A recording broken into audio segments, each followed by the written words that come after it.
Donna is tweeting out the slides to, you might have just seen her flip back and forth, the link to the slides for this presentation. Again, if you're on Twitter and you're interested, they'll be connected to Donna's account. And she's also tweeted out the question, really, that the presentation hopes to respond to.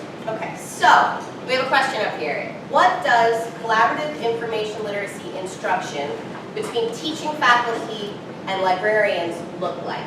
That's the overarching question we're looking to discuss today. We're going to be discussing it both theoretically in terms of some things that are going to underpin what successful collaboration is, and then practically as well.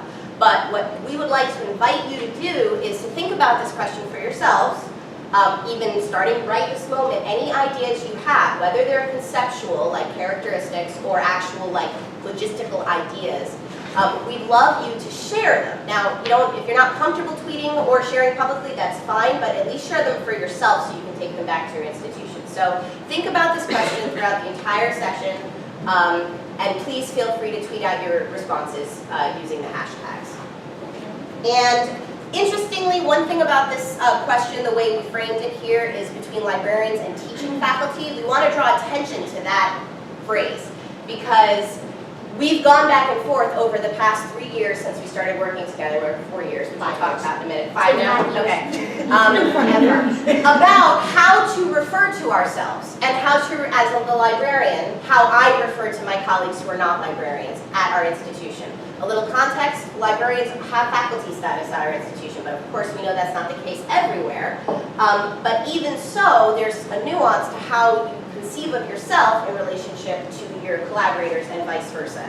Other options and rhetoric for this I've seen are library faculty and teaching faculty, library and disciplinary faculty, but then that's that question, well, does the library have a discipline or not? Librarians and faculty within the disciplines, and my recent favorite is collaboration with faculty across disciplines, which is the idea that we all have disciplinary expertise that we're bringing to the table for this.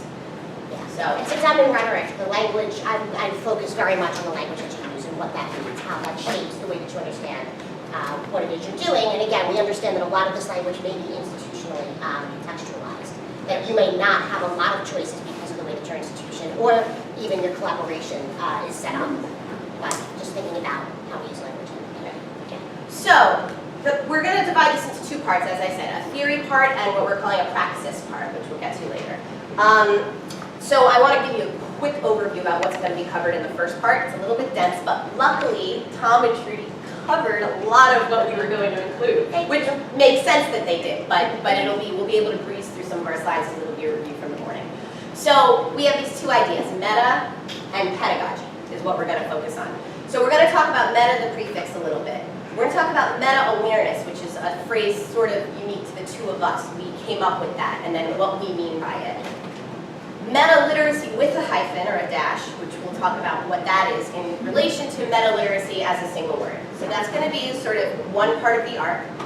We're going to talk briefly about the ACRL framework that's coming out because it is going to set a roadmap for how to do some of the stuff that we are going to be sharing. And then we're going to talk a little bit about pedagogy, critical pedagogy, and then critical information literacy. We promise these are not going to be too dense. We're not going to kill you. But the good news is that the references are on the slides. So when we're talking, try to take it all in as best as you can. Still think about that question from the beginning as we go. Then leave that next. I want to make sure. Yeah, sure. Okay. And we want to make it clear that we're not just talking about these things, especially the meta part of it, because of the draft framework. We've been talking about meta stuff since before the framework came out. It's the way that we function in our collaboration. It's the way that we function in our lives, really, which we'll talk about in a minute. And we think that it is a way to function that will lead to successful collaboration, regardless of how it looks in your institution and things like that. So meta has been really important in our work, in our collaboration, in our teaching and scholarship, since before the draft framework. It's fortunate that the draft framework is set up in with meta-literacy as the base theory, really. Yeah. But first, and so I know this seems sort of like suddenly we're going to jump to it. Why? But first, why? Why? We're going to be laying out things that are going to sound intensive, both time intensive and focus intensive. And so the question anyone would likely ask themselves is, why do all this work? So here's some of our reasoning behind this. By doing this kind of collaboration, you're strengthening relationship-based partnerships. So this is the idea that a partnership with colleagues is more about relationship and shared goals and things that you share that you want to do with students or with each other versus transactional sort of, here's what I do for you and here's what you do for me, we're done, you know, I'll see you at the water cooler. Sharing expertise between disciplines, and obviously we've already claimed here that information literacy or, you know, librarianship is a discipline, and that this is an opportunity for us to comport ourselves as experts of what we do, and that's important, and respecting our colleagues as experts of their disciplines. Sustainable IL programs and practices, this is the idea that I know a lot of us, I'm sure everyone in this room, if you're an information literacy instructor, has done a one-shot. And they're here, they're around, we know that, and we'll talk a little bit about them. But they can be exhausting, especially when an IL program relies on them. Because, you know, whether it's that you're trying to hit every first-year writing course or whatever, that kind of stuff can become very exhausting depending on your staffing. So we're looking for collaboration that will lead to information literacy in the curriculum and in the classroom that's sustainable, that will last over time. Can I just add to that? Sure. And it's not, and Donna's going to talk about this a little bit later too, but it's not even just that it's exhausting because of the amount of areas that you have to cover, but it's also exhausting because you don't generally get to see the end result of that work. So it's dissatisfying in terms of what it is that you're doing because you do it once and then you don't know what kind of impact you had. Donna will talk about that a little bit later. Shared assessment across programs and curriculum. This is something that's starting to happen on our campus, which is exciting, but the idea here is that if collaboration occurs at the level that we're going to advocate, that sustainable piece becomes that the library doesn't have to assess information literacy in a vacuum. Suddenly, if other programs are assessing goals that are basically information literacy, even if the word isn't there, we can share that assessment and vice versa, which will be great. And then this really is the most important one though. All of that's great, that improves our professional lives. But ultimately, student learning is deeper and transferable between contexts when information literacy is integrated and based in a collaborative relationship between instructors and librarians, the way we're going to describe.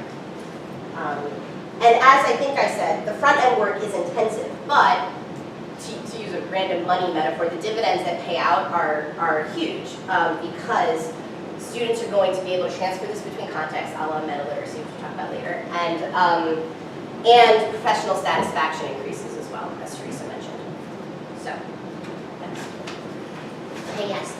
Again, luckily Tom did a lot of this work for us this morning, so we don't have to go into that much depth for these slides, but just to remind everybody, again, I'm in rhetoric, defining words, being clear about what it is we're talking about, really important to me.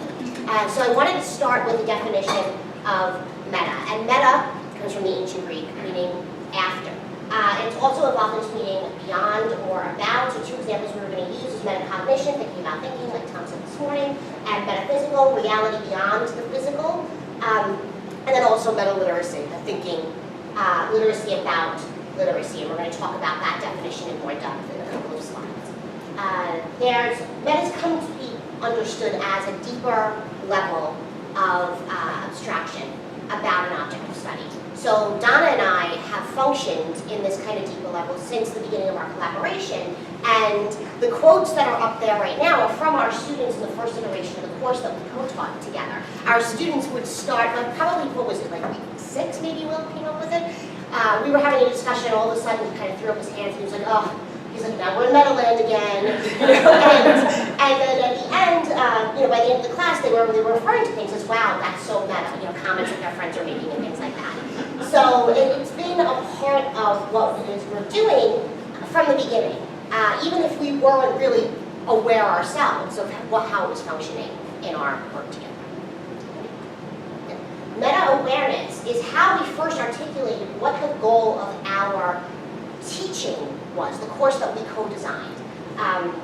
We said that we wanted to develop a meta-awareness of why students do what they do with information.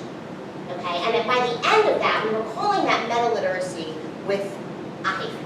But that was the first articulation articulation of what it was we thought we were doing. The course goals kind of explained what this meta-awareness was by saying students would become aware of their online behavior, its reasoning, and its effects, and that they would develop more purposeful and effective practices in social network environments. And this is going to come out a little bit later, but we co-developed and co-taught a course called Rhetoric and Social Media, where in the first iteration, it used Facebook as both the object of study, so we studied information literacy, rhetoric, and meta-literacy through the lens of Facebook. But it also used it as the vehicle of study because we did a lot of work on Facebook also. So the course itself was kind of meta, because that's how we function. And, yes, do you want to do? No, okay, I'll do this. So then meta-awareness goes beyond literacy. So the idea that, so literacy is usually about reading, writing information, which of course then meta-literacy is rooted in information processes. But meta-awareness, as I was doing some more in-depth reading in this past year, I started to align this idea of meta-awareness really with metacognition, but it's a little more than that. But basically, the idea that, I think Trudy and Tom, this quote was on a slide this morning, but I have a quick paraphrase of it, is this idea that an individual's awareness and beliefs related to their intellectual abilities is part of what metacognition is. And that's kind of what we're getting at here.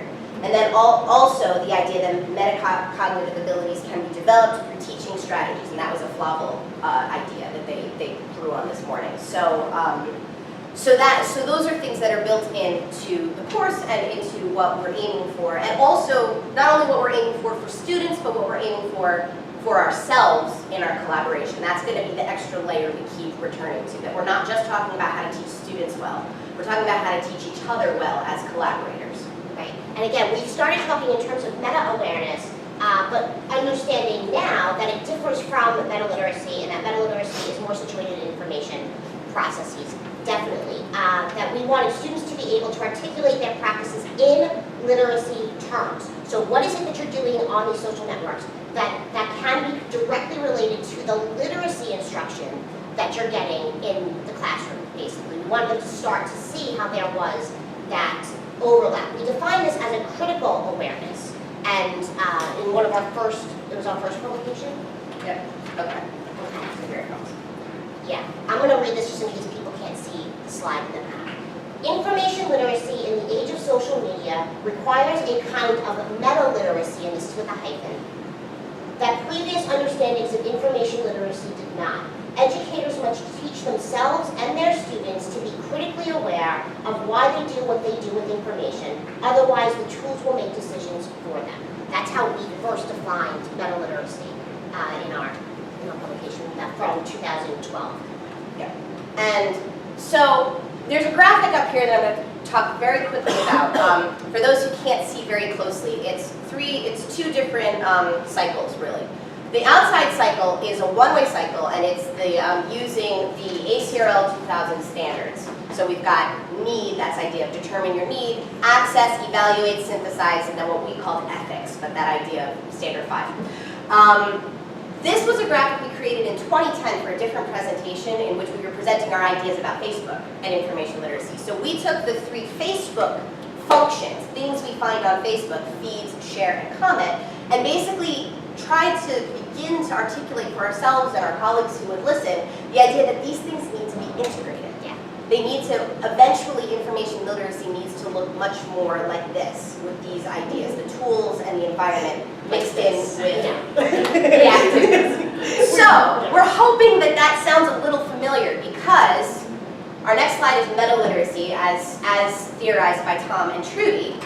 And oops, ta-da, there is the graphic from this morning. As we were preparing these slides, and I came across this in the book, which you guys all can buy today if you want, I realized as they were describing this, I said they basically did the same thing, only they were thinking much broader and they were bringing in metacognition, things we weren't yet up to in 4 years ago. But I wanted to quickly, I don't have to do much of this because Tom did it already, so this is going to be a very quick slide, but I want to orient you to the important aspects to our work and the idea of having this layer in your collaborations and in your classrooms that are in this figure.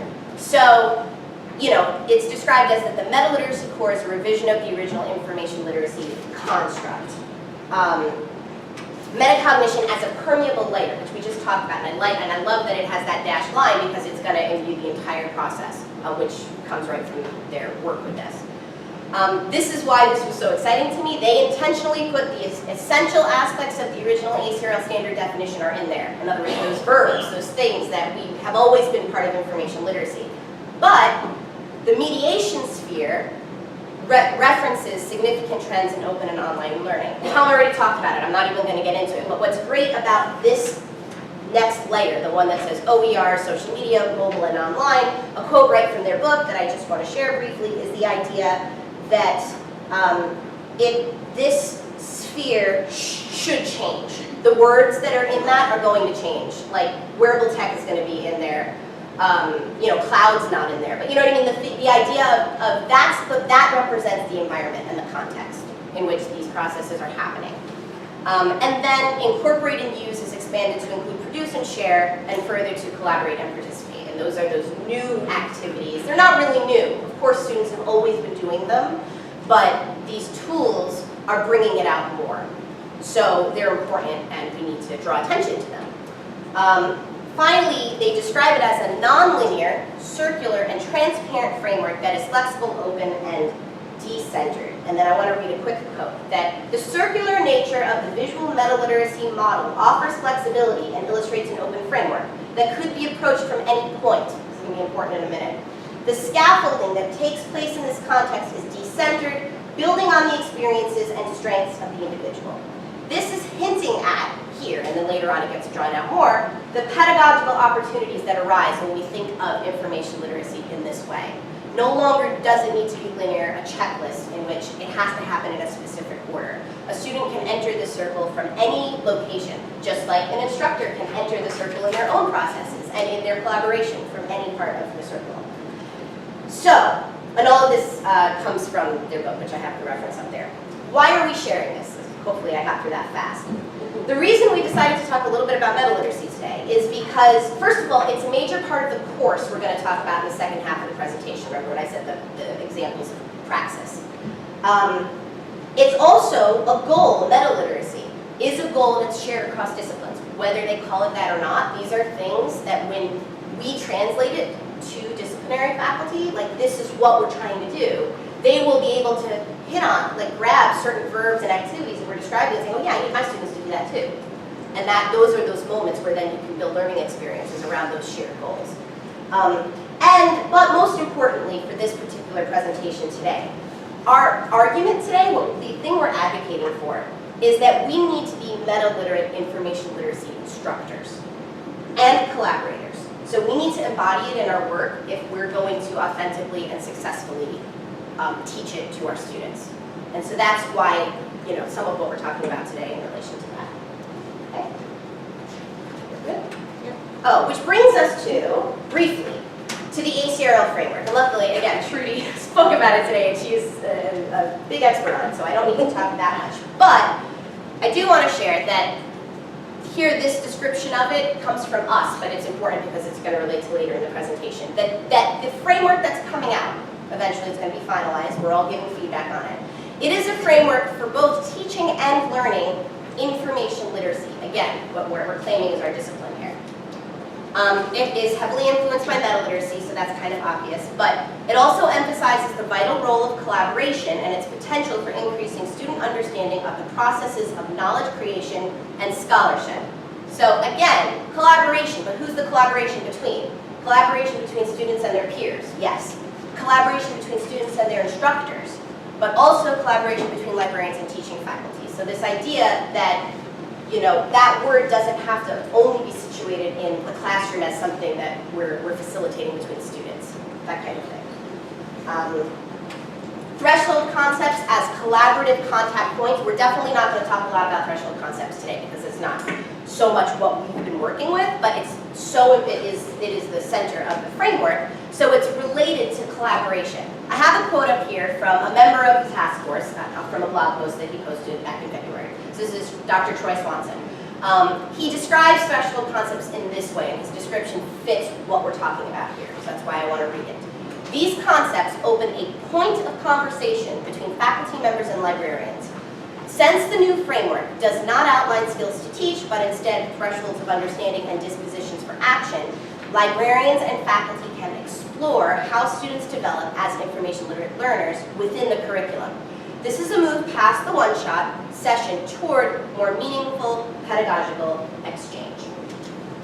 So, and that's going to bring us to, and I have the references here to both the framework, the draft that's available, and his post. So now we're going to talk about pedagogy. Yeah, I'm concerned about time, and I want to get through the end of this kind of quickly, so I'm going to run through these slides. I put a lot of information on the slides so that if people are interested in learning more about this, you have the search terms to use, and you can always, contact one of us via Twitter or email, that's fine. But we wanted to talk about pedagogy, again, origins, what does it mean, where did it come from? It's ancient Greek, literally to lead a child. And it's about guiding or attending teaching. Nobody can agree on whether or not teaching is an art, science, a profession, a method of practice, or whatever you want to call it. We all disagree that pedagogy is about teaching. And for me, to understand what pedagogy is, it's a number of tasks. And simply put, it's, and I need the slides because we changed the way that we wrote this. What content you teach and why, so what's the knowledge base in your discipline, how you teach this content and why you're teaching it this way and not other ways, the goals of your instruction and why do you have these goals, and the purpose of education as a whole and why. Why do you see that being the purpose of education? And all these whys are the meta aspect of pedagogy. Know that all faculty approach teaching and education from a pedagogical framework. Not all faculty are going to be able to articulate it to you. Okay, and then there are faculty that work on the meta level, and there are faculty who don't get. And it's not, having these conversations on campus, it would be easier for you to work with faculty who can answer the why, because you'll all start to be able to investigate how your fields enter these kinds of instruction. But again, teaching institutions, we were in a teaching institution, a lot of our faculty across campus can do this kind of articulation. A lot of our faculty can't though. So just keep in mind that even if faculty can't explain it to you, it doesn't mean they don't have one. You may need to just start asking different kinds of questions. Yeah, go. Okay. Critical pedagogy is a pedagogical framework that we think lends itself to our kind of collaboration. It is my teaching philosophy. It's one of the areas that I studied for one of my PhD oral exams. So it's something that I basically live my life through. And this, we're going to talk a little bit about dispositions in a minute. But defining critical pedagogy, and just go through the whole slide so that I can quickly. Critical pedagogy studies power, right? And it aims at a lot of different things. The top of the slide, I'll give you information if you're interested in looking more at it. But the key concept is that thinking about the hierarchy of the classroom, right? Students and teachers are co-inquisitors as far as critical pedagogy is concerned. And Tom talked this morning about students being producers of knowledge as well as consumers. They're the same kinds of concepts. Critical pedagogy works in praxis, which means there's both reflection and action, both critique and intervention. So there's always this kind of back and forth. Okay, this is what I did, this is why I did it, and this is the effects it's going to have, kind of recognition.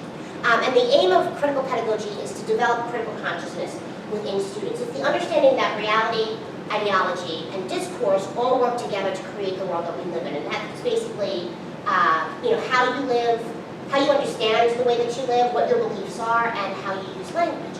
And if you think about that in relation to collaboration, understanding yourself and the way that you function in the world on that level will help you relate better to others. That first point that Donna had said this morning. Sorry, in your earlier slide. Yep. Okay. So finally, the last theory slide is a quick mention of critical information literacy. So this is taking critical pedagogy and applying it and bringing it into the information literacy classroom. This has already begun to be theorized. I mean, probably even before the person I'm going to cite from today, James Elmore, but he wrote an article that you'll have the citation for here about critical information literacy, in which he sort of really begins that conversation explicitly. So his definition, or his description, is that information literacy is more than a set of acquired skills, but the comprehension of entire systems of thought and the ways that information flows in that system, as well as the capacity to critically evaluate the system itself. And that's where things kind of fold onto each other. You're studying the system, and you're studying how the system works and what You're learning to use it, but then you're also critiquing it. He also argues, and this is great because it's coming from a librarian, and this is where I feel like we can get pushed a little, that librarians need to develop a critical practice of librarianship, a theoretically informed praxis, as Teresa described what that was before. Now this is connected to meta-literacy, which is of course from Tom and Trudy, that meta-literate learners can fill gaps in learning and develop strategies for understanding. So the learner is also a teacher, and each individual is a collaborative partner in the learning experience, and that it critiques our pedagogy, which is the ideas that we've already heard about. So, and there's recitations. Oh, finally, quick plug. There's an online community of librarians who are having bi-weekly chats about critical information literacy. The hashtag is CritLib, and I've got the link to the cheat sheet that leads you out to when the next one is scheduled. So basically, it's an hour-long Twitter chat in which we're trying to understand this more together as a community of librarians. I'll just let you know, ideally 10 minutes for this next. Okay. So I just go through the whole slide. All right. This is just a slide with an overview of the course that we co-designed and co-taught. There's a 200-level writing course, and if you want to know more about the course, there is a reference, right? Yep. Thank you. At the bottom, Teaching Meta-Literacy: A New Paradigm in Action, that is coming out by the end of this month in Reference to Services Review. Okay, and that'll describe what we did in the course. But it was a 200-level writing course that we have taught now 3 times. We've co-designed and we co-taught it in the first iteration completely. Donna was in the room every class period. And then slowly we've been integrating different kinds of collaboration just because of logistics in terms of schedule. So just to give you an idea, this next half of the presentation, what we're now going to do, I'm returning to the opening question revisited. We're now going to talk through what we view as a progression, but it's not exhaustive, a progression of different forms that information literacy instruction takes. We're going to be familiar with most of them. But we're going to start with more concrete, and we're going to kind of get more abstract as we go. We're going to start with face time with the student, and you're going to see that there are other contact points for information literacy that are more removed from the student, but possibly more sustainable and also more deeply integrated. So we're going to talk through these, but we'd love you to continue to respond to this question as we go. So, face-to-face instruction by the librarian. Of course we know about this. This is opportunities for the librarian to have direct encounters with students in the classroom. That's how we're understanding it. 1 shot, 2 shots, which I don't know if people have thought of that or have thought of it that way in their own practice, but the idea that you do a 1 shot and then you come back again.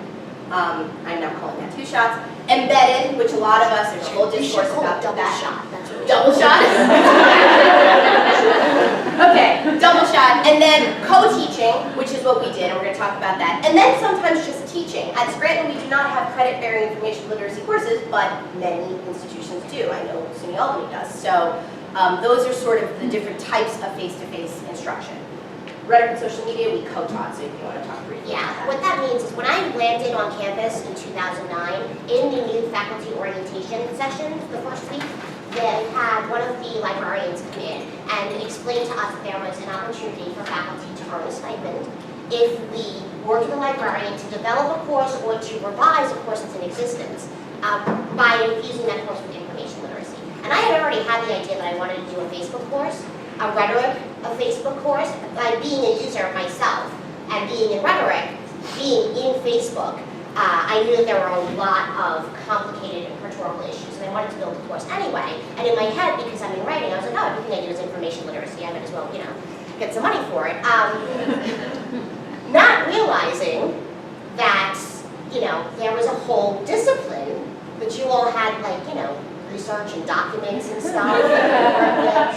So Donna and I sat down for a year and a half before we had the course, we delivered the course, and worked through this course that I had made in my head, only it completely changed. The goals changed, the assignments changed, the way that we delivered it changed, and she was in the room every class period.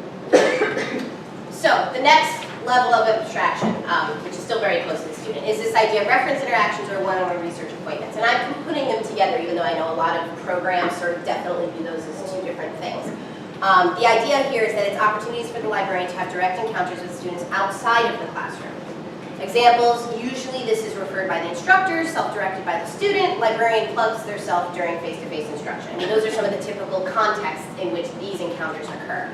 So for rhetoric and social media, the first iteration of the course, again, I co-taught it. I was there for every session. They saw me twice a week. So really, this wasn't utilized that much. It was more when we revised the course to more sustainably fit my work schedule and responsibilities, where I kind of went to more of an embedded situation where they weren't seeing me every class, that Teresa referred students to me all the time to clarify aspects of their assignments. And in fact, for the third iteration, there was an assignment specifically designed when students had to make appointments with Donna and go develop their ideas with her before they can send me a proposal.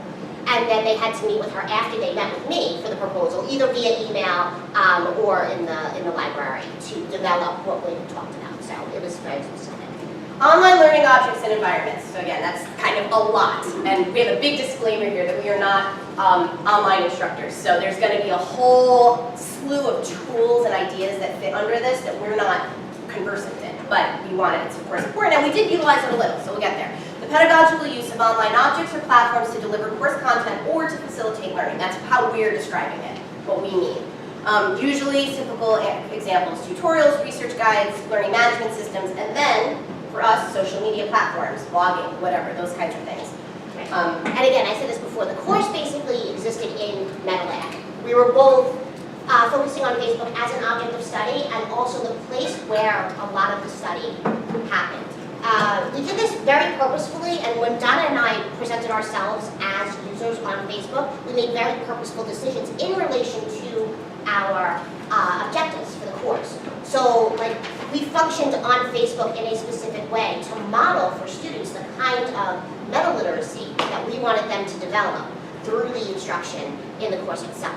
For two reasons. One, because I use my Facebook very, very purposefully, and so does Donna. We both make very conscious decisions of it anyway. So it's easy for us to model that kind of work. But then also going back to the critical pedagogy aspect of it, for me, to ask students to function on Facebook and to have them not be able to see at least what I do, I felt was hypocritical. And if we're really co-inquisitors, I need to be willing to do what I'm asking my students to do themselves. If I'm asking them to open their social media activity to me, I should be willing to open mine to them, kind of thing. So it's kind of an equality.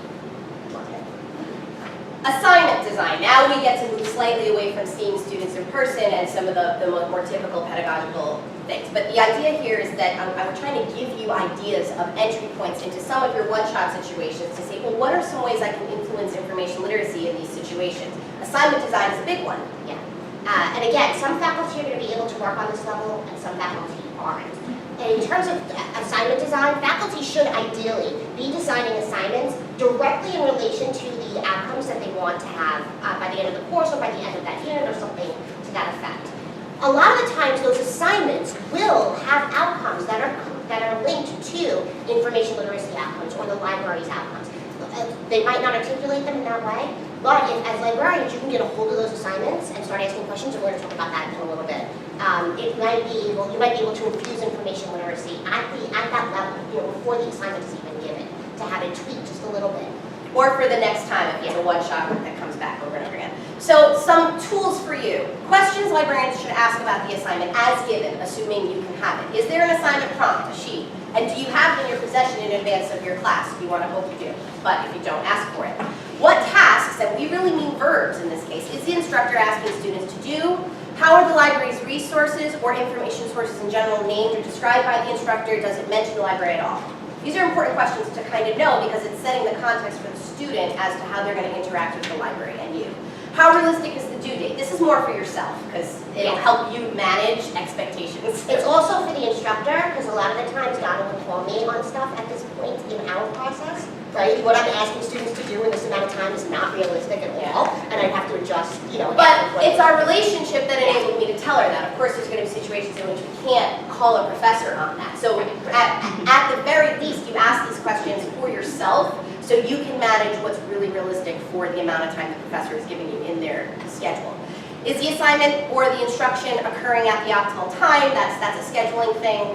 And can any of this be tweaked? That's the big takeaway. And of course, what other questions can you ask about assignments? You can think about that.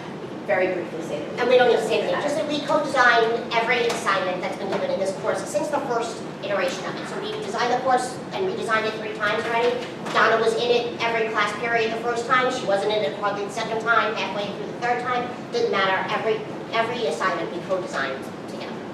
So, the next level of abstraction, so we're talking about assignments, now we're talking about, well, what are the goals for the course? The goal is sometimes called objectives, sometimes called outcomes. Right. You want to talk about that? Yeah, no, and they should be, as this move toward accreditation practices, reaches across higher education, more and more faculty are going to have to list something on their syllabi that reflects what the outcomes of the course are. And it's problematic, and I can get to that after. We don't have time enough. Go ahead.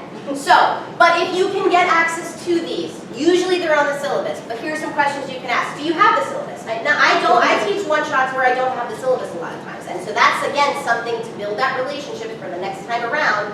If I ask early enough, I can get the syllabus in my hand. And are these goals listed there? What word choice is the instructor using? Are they saying goals, objectives, or outcomes? There is a slight difference between those.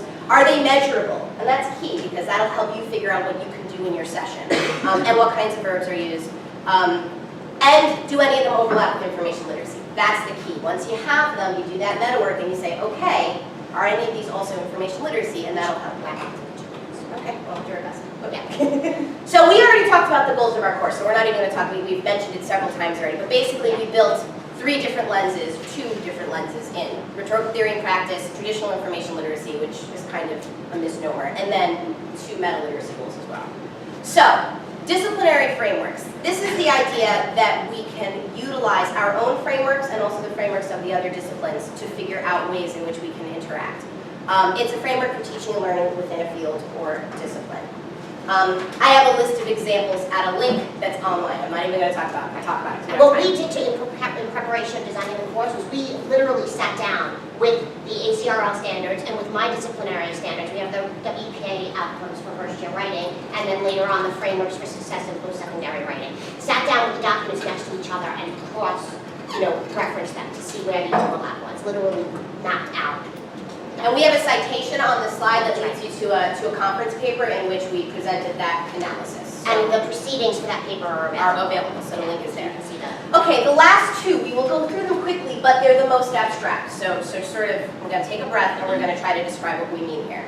Dispositions toward teaching and literacy in ourselves. So this is coming from me, because I'm your librarian colleague in the room right now. This is the idea that we can work on our own dispositions and attitudes toward collaborating with teaching faculty, toward our own instruction, and toward our own discipline. That those shouldn't just be a given, that we're on automatic, sort of just doing what the culture of the institution says we're supposed to. So what are some dispositions to cultivate? And this is so not exhaustive. I was just naming the few that I can think of that matter And that happens, for us. Yeah. So first is the idea of ourselves as experts. I think a lot of librarians don't think of themselves as an expert of anything. They just think that they kind of know how to use some tools and that's what they do. And maybe I'm speaking from myself, and I think when I started working, I didn't think of myself as an expert in anything. But really we are. We are an expert in concepts and skills and a knowledge base that the faculty who's collaborating with us doesn't necessarily know consciously. But another's ideas can always refine and make mine better. So that's where the give and take comes in. Being open to learning from and with students, we've talked about that a lot already.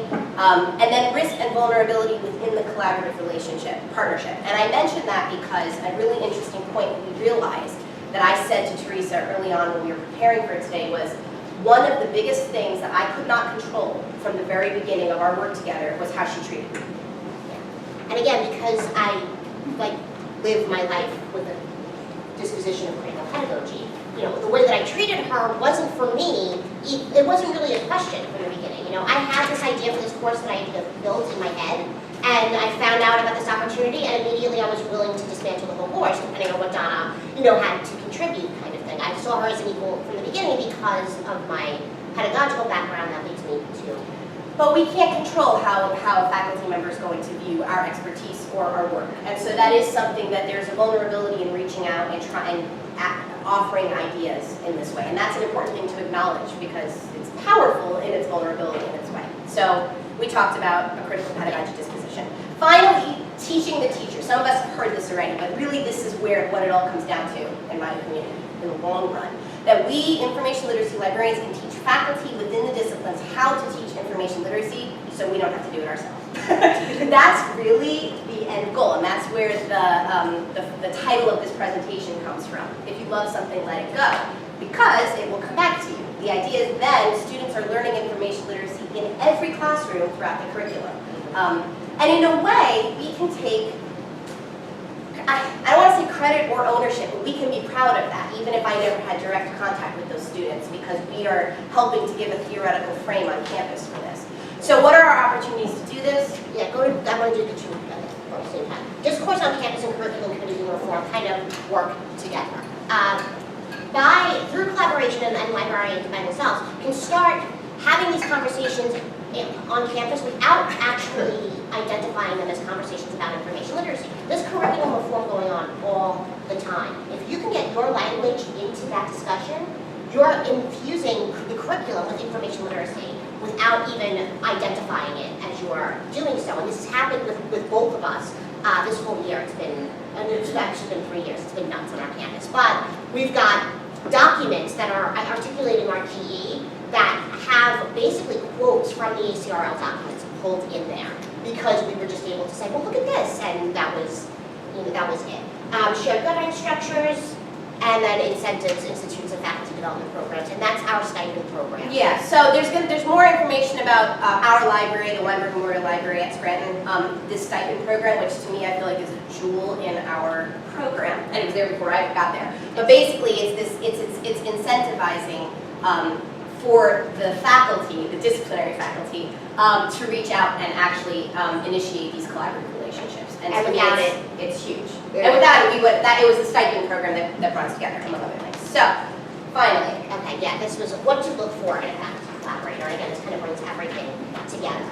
A better awareness of the disciplinary history in relation to information literacy and research methods. So regardless of the discipline itself, try to find a faculty who are teaching research methods or something like that course, because they'll be more likely to understand information, how it's constructed, how new knowledge is made in their discipline.